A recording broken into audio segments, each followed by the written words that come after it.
It just so happened that I moved back to Mexico in middle school, and the particular school that I went to is actually probably one of the best ones in the city. It was called a technical school, technical and industrial school. And what they do in Mexico for middle schools is they actually offer a vocational career to students, because they pretty much know not many are going to high school, because high school over there is the equivalent of college here. And most of them are not going to go to college. What they do is they prepare the kids in 7th, 8th, and 9th grade with a vocational career. So they actually teach them work skills. And so for 3 years, they get additional instruction in a vocational career. I chose at that time, well, I didn't choose it. They placed me, because they do a placement test, on secretarial. Okay. Yeah, no. I'm not going to be a secretary when I grow up. I was not thinking that. So I told my aunt, because I was leaving, my mom was over here, and I said, I don't want to do that. She said, well, go talk to so-and-so about changing. So I asked them to change it to hotel management, because that was the one that had some English classes, and they offered additional, everybody had English class, but the hotel management vocational course had additional English, and I didn't want to lose my English, because I knew that's a valuable asset, a valuable skill. So I changed it to hotel management. Then a month into the school, they decided to open up a new one called computer programming. And I went and asked the chair, can I change? No, actually at that time they were recruiting, because they needed students to be in the program to get it started. So they were fine. Yeah, when I went to talk to the chair initially, he was very adamant. Oh, it's very difficult. Hotel management is very difficult. You're going to have a lot more English classes. He didn't know me, obviously, personally. Yeah.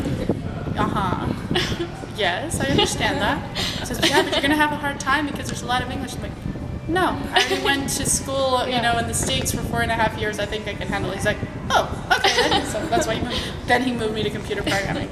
So that's where my programming started. We had a female teacher. She was young. She was awesome. Everybody liked her. She was like the only middle school teacher that didn't have a nickname. So I think she served as a really good model for me to kind of get into computer programming. So I did that for 2 years, because unfortunately my mom decided to bring me back in 9th grade, and that's when I started high school here.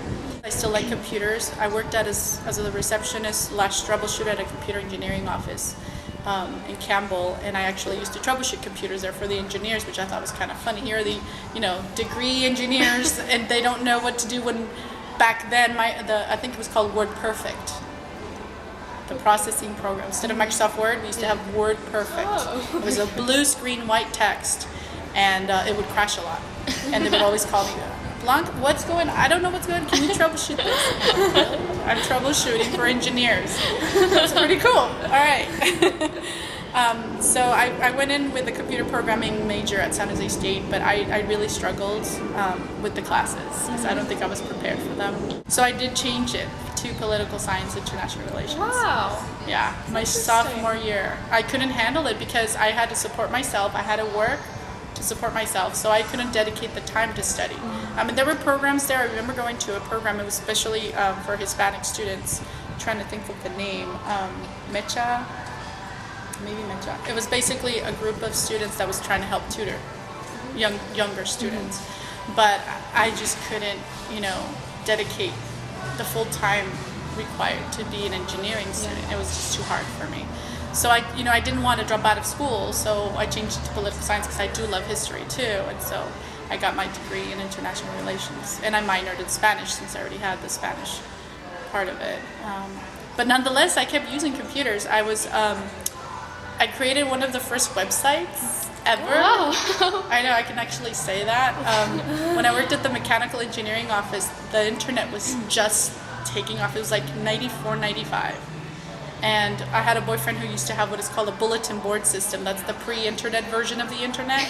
Basically, he had a computer at home that people would dial into and post information, but it was basically just pure text, just for the fun of doing it. Yeah. That's what it was. Then I got this bright idea, and of course everybody else did after.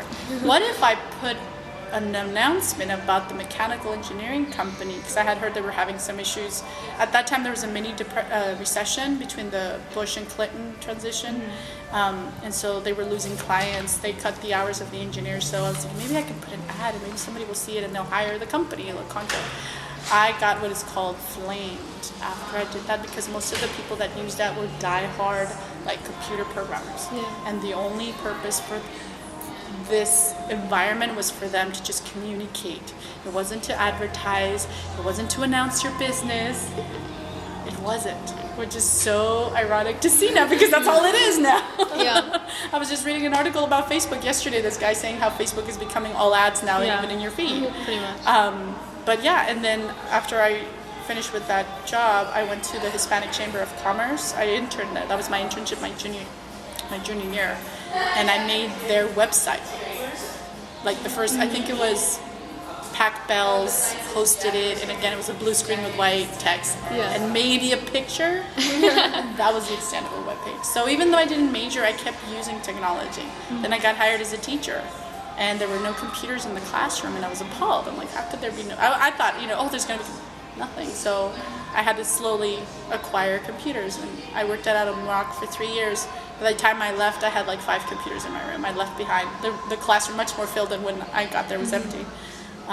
Then I moved to, I was a technology trainer, and then I came to Silver Oak. I worked there for 5 years. I was a technology teacher there. So, I mean, I've used technology in one way or another, maybe not specifically programming, but it's something that I've thought of pursuing. So yeah, I mean, the obstacles is just, at least for me personally, was the fact that because I had to support myself so young, I had to work. So I couldn't finish the degree.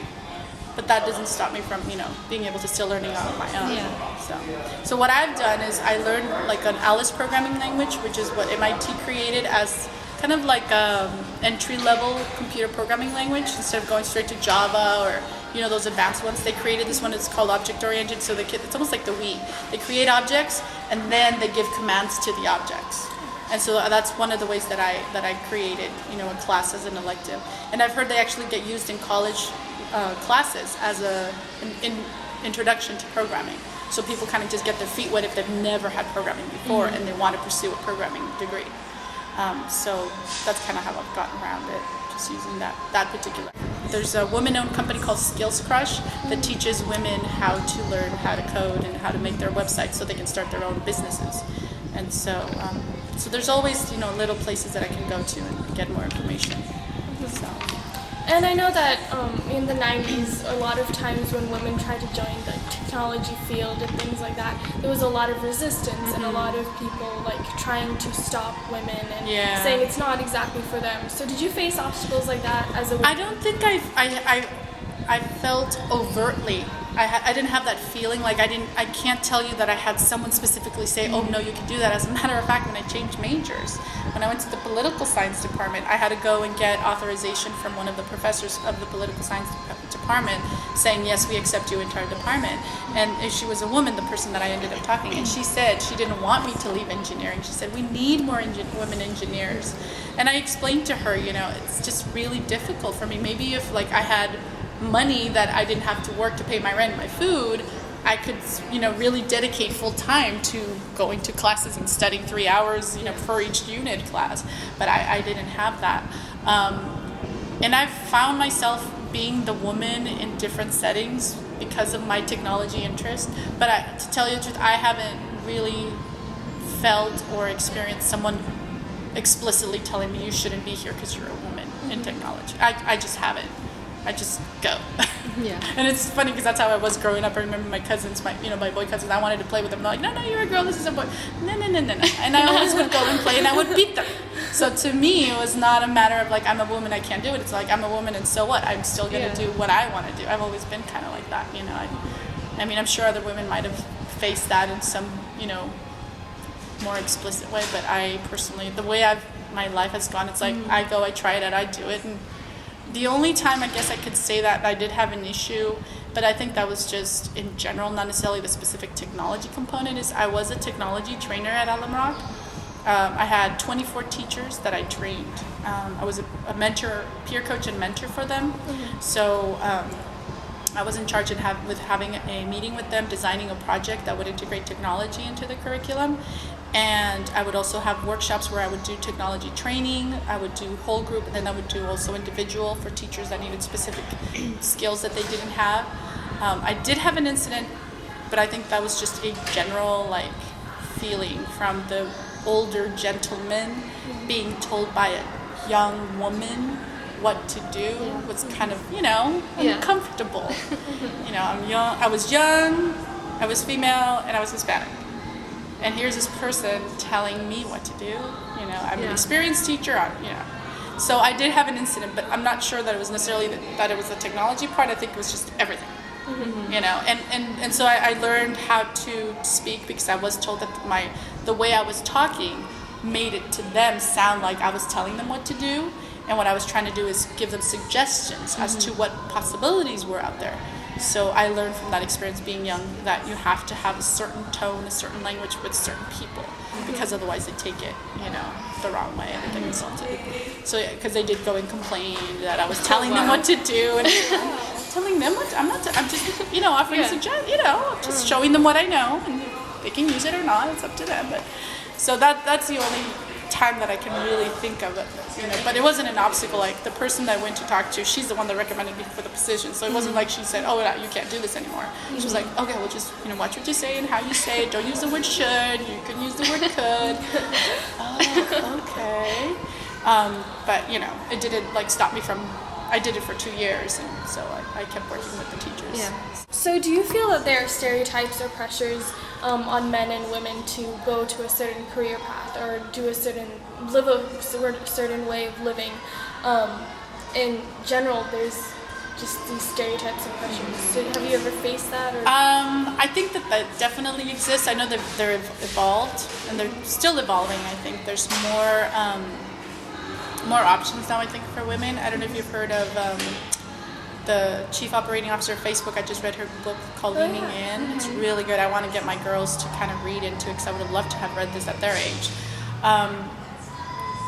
Definitely there's stereotypes, and we women, I think, still struggle with the fact that if we want to be assertive, if we want to be successful, it's not, to some people still, that doesn't fit what a woman should be doing, right? The past history has been women basically sits back and kind of is flexible to what the men's needs are, and that's definitely changing. And we have, thank goodness, more models here in the Bay Area that show that. The Yahoo CEO. I just got a Forbes article yesterday about the 15 powerful women in technology. So we got at least 15 we could talk about, and maybe 20 years ago there was nobody. So we are making strides, but definitely there's some obstacles that are there. I know for our Hispanic culture that's also like an added layer, because our cultural expectation is for women, and I'm not saying everywhere, it's just like a generalization I'm making, but for women to get married and have kids. Like that's what you're considered to be, as my mom used to tell me too. You won't be a complete woman until you have a child, or if you get married, and if you don't have a spouse, you get questioned why you're not married and why you don't have kids, because that's the image of what a woman looks like. And so we have to kind of change that stereotype, because a woman needs to be allowed to have more freedom and more choices to be a woman in different ways, not just those two ways. Those are pretty limiting. But I think it's definitely changing, and hopefully in the time my son grows up, I tell him, you're going to marry a very intelligent woman, okay? So you better be ready. So I'm molding him to be ready to accept that. I'm telling him, and he sees that in me, and he praises me. He's like, when he hears about me, like I told him I was going to teach at college at Foot, I was like, good job, Mom, you're so smart. And this, I'm like, yeah, because he needs to start, men need to be educated too as to what to expect out of women. And that's what she talked about, the CEO of Facebook, is that they need to be given the freedom to be accepting of that. She talked a lot about the gender roles of like the household, like who's going to take care of the kids, and who's going to be doing, have the high paid job. Being able to give freedom to both men and women to have different roles, not just the traditional typical roles. And maybe not all the time, because I know that's a novelty too. I was just discussing this with my friend who's around my age. Like, we read a lot about the feminist stuff in our college years, and we want it all. We need to have it all. And unfortunately, that's not true. It's really hard to have it all. You get really stressed out. So what I like that this author talked about is having a good partner. Having a partner that understands you, that accepts you, and that's willing to support in your own ambitions. Because I know personally I've struggled with that, finding someone that is okay with me being smart, that is okay with me having ambitions, having goals, and not all the guys are educated to accept that. They want their traditional mom. Yeah. You know, they want their wives to be at home taking care of the kids, or if they want to work, that's fine, but make sure you clean the place and you keep the laundry. It's like, no. That's like 2 full-time jobs right there. You know, we either need to work as a team or we need to outsource, and that's what I do. Even though I don't have a spouse, I still outsource those domestic duties because I'd rather spend time on what I like, my work, my son, you know, going and have fun. If I can afford it, I will rather do that than have to spend time doing it. Oftentimes I've heard that being a woman is like having 2 full-time jobs. Probably 3, because you have your full-time job, you have your kids, and you have your spouse. Right now I just have 2 full-time jobs, and I'm okay with that right now, because there can be full-time jobs too. Not to, you know, insult or anything, but yeah, it's true. It is. It's a lot to deal with, and to have a balance with everything. I mean, that's what we all are trying to achieve, a balance in our life, to have, you know, your job, your ambitions, your personal goals. And I think we do face a little bit more obstacles than men. You know, it's just like I said, we don't, when people think of women, they don't think of maybe a CEO, they don't think of a president, you know, a female president. So we need to start changing that, because it'll only make our world better. The other thing I've heard in things that I've read about how, like, the status of a country is best determined by the status of the women in that country. The more educated women are in that country, the country as a whole is much more, you know, better off. And so that's what I keep thinking about. And just my passion is from trying to help kids, you know, inspire them to be the best that they can be, because that will only benefit our society and our communities. They'll definitely can be problem solvers just like boys can. And they might come with a different perspective, you know, that might come with solutions that guys haven't thought of because they think differently than we do sometimes, you know? So, I mean, to me, I kind of see it, you know, locally, but I also see it holistically, you know, just what impact we can make as women if we become empowered and educated and are allowed to develop fully as people. You know, we just make the world better. And I know that one way that you're doing it is that you started the all-girls programming club called App by Girls. Yes. So last year there was a science fair at the AT&T Park at San Francisco that I heard about. So I went, and there was booths from different organizations, and one of them was called the Technovation. So it's a company called Iridescent, and it's a nonprofit. Basically, their purpose is to help schools set up all-girls clubs around the country. And then Technovation is the name of the competition that they need to, submit their app. Basically, they have a 12-week course where the kids learn how to do programming, and they have to create an app that solves a problem in their community. And so I started, and they actually connect us with mentors. So they have like their internet site, the ability to kind of see where the mentors are and where the schools are, and then we kind of just connect with each other. Last year I had Emily Lamb, who's our Google mentor, emailed me saying, I would like to be your mentor, which was cool because I was over here emailing someone that was from San Jose saying, oh, you're a mentor, can you come and mentor us? But she never responded, but Emily, you know, came and connected with me. So she was the one that was our mentor. So she came in, and we had meetings on Mondays, and we also had a Google field trip. I got to take the kids during spring break. The girls loved what we did, a little scavenger hunt. We took pictures. We saw the people with the Google glasses. We were all excited. Like, people use them, but no, we can't. But it was still pretty exciting. I had students from 4th through 8th grade. The competition was mostly for 6th, 7th, and 8th graders, but I still wanted to accept the 4th, 5th graders so they can get their feet wet, so they can see what the others were doing. We also had a hackathon event at Stanford, so they got an all-day Saturday where they kind of got a crash course on getting started on, I think it's called App Inventor, which is like a basic, I guess, programming environment that they can use to create the app. My students created an app that they were trying to solve the problem with the graffiti we're having in San Jose, so being able to take a picture and send it, like to report it to City Hall, things like that. So they were really excited. So we did make the April deadline, but nonetheless, I actually took them to their culminating event, which was at the Twitter headquarters in San Francisco. So they got to see what is called, they call it the World Pitch Day.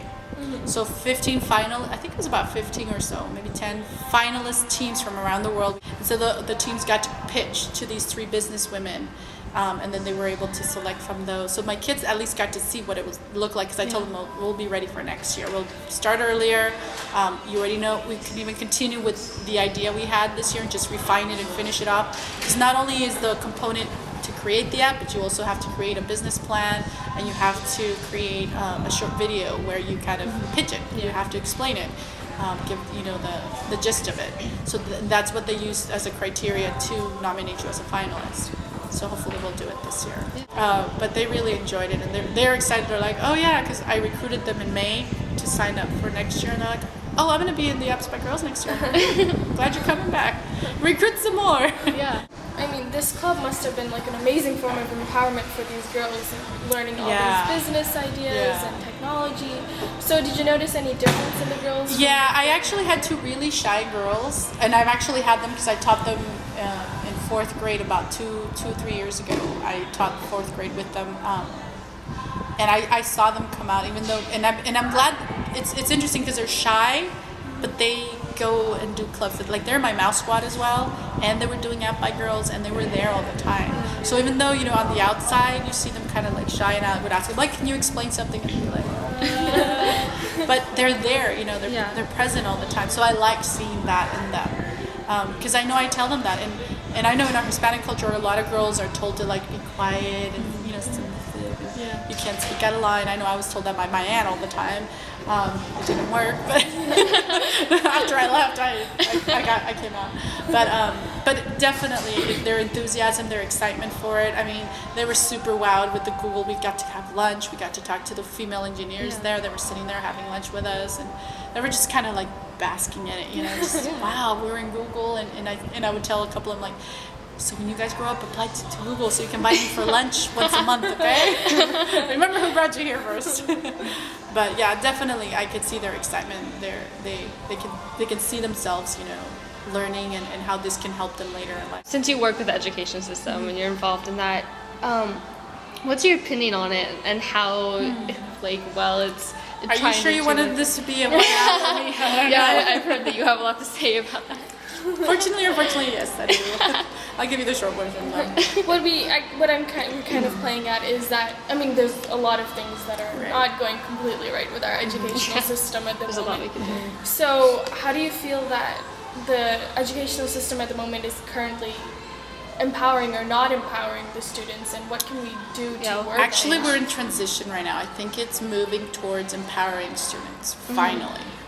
For 15 years, I don't know if you know the background, but for about 15 years during the Bush administration, when they passed that federal law of No Child Left Behind, personally, I can understand what the intent was. Unfortunately, the implementation of it really went the opposite direction.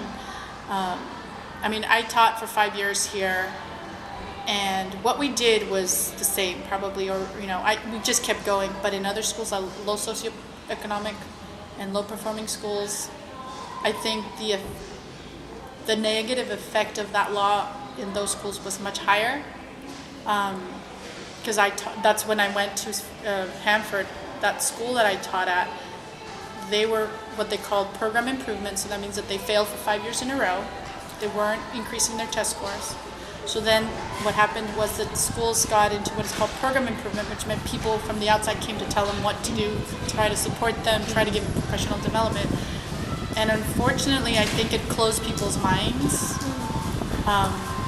as to what a good education looked like. They zeroed in on such a narrow set of skills and on such a narrow set of instructional strategies that it made education really boring. I mean, that's why I didn't survive over there. Coming from here to a place where I was told minute by minute what to do and how to do it, and seeing the cycle of failure happen over and over was very disheartening as an educator. I mean, I was so depressed. I couldn't do it. So now with the new transition of the Common Core standards that most of the states in the country are adopting, those Common Core standards are actually more closely related to work skills, which is what we didn't have for 15 years. Multiple choice questions. There's a video that someone posted on an Edmodo group that I had that had a girl getting interviewed, And the interviewer is saying, how would you solve this problem? And she would say, she just stared at him and he said, well, don't you have a solution? She's like, well, what are my choices, A, B, C, or D? Yeah. Because we indoctrinated the kids to solve problems by choosing A, B, C, or D for 15 years. That's not realistic. No. And so he said, well, there are no choices. You need to come up with a solution. And she said, well, I'm going to pick C. And he asked her, why are you picking C? Well, because my teacher said, when in doubt, pick C. Wow. Which illustrates really what we as educators did for 15 years. We did not prepare kids for a career. And so that achievement gap and that wealth gap gets wider. Because now the ones that have parents that can afford to have, tutors or go to a good school like here, they're going to be successful no matter what. Because the way I was teaching here was not the way I got to teach down there. And the poor kids get those bad instructional strategies, that very limiting education, and the cycle of poverty continues with them.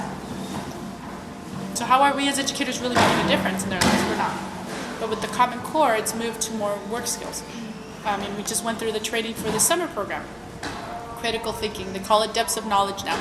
Critical thinking, being creative, analyzing, coming up with solutions. All these real world skills, things that you need when you go to work. Thinking for yourself, working as a team, collaborating, creating, sharing. All these things that are technology terms, that now with the technology we have can happen. We can accomplish them. So I think we're in a positive transition. I'm actually very excited. I'm actually probably going to be more in demand now because I've been doing this. I was talking to some other technology educators. I'm like, finally, after 15 years, because I started teaching about 15, 16 years ago. It's like, finally the world is catching up to how I've been wanting to teach this whole time. And I actually got to do it here at Silver Oak. The parents loved it, the way I taught. I had a website, I had the assignments online. Everything was there for the kids. And everywhere I went, nobody else was doing that. Just looking around, it's like, what do you guys, why not? It's like, why not? And now it's more like, now everyone's going to do it, whether you like it or not. And I'm just like, yay, finally! Finally, the world is kind of now adjusting. Catching up. Yeah. It's like, come on, everybody, let's go. So I'm excited. I'm very excited about that. That makes me feel even more passionate. Actually, I've had more, kickback from women.